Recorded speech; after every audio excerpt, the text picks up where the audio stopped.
noortel, kes täna selle sama õppekava järgi õpivad, kuidas nad peaksid siis tänases ühiskonnas nende samade teadmistega hakkama saama, mille said meie vanavanemad ja vanemad.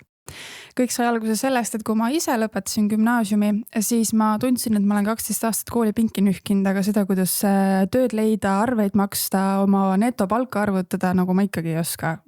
Lihtsalt väiksed näited, neid asju on tegelikult palju rohkem.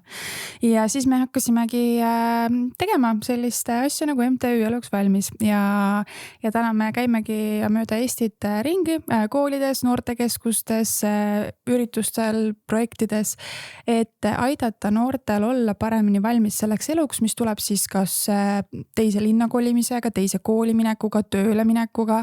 Ja noortel ei ole neid teadmisi, mida neil on selles olukorras väga vaja. Ja siis neil on selline tunne, et neid ei ole eluks ette valmistatud.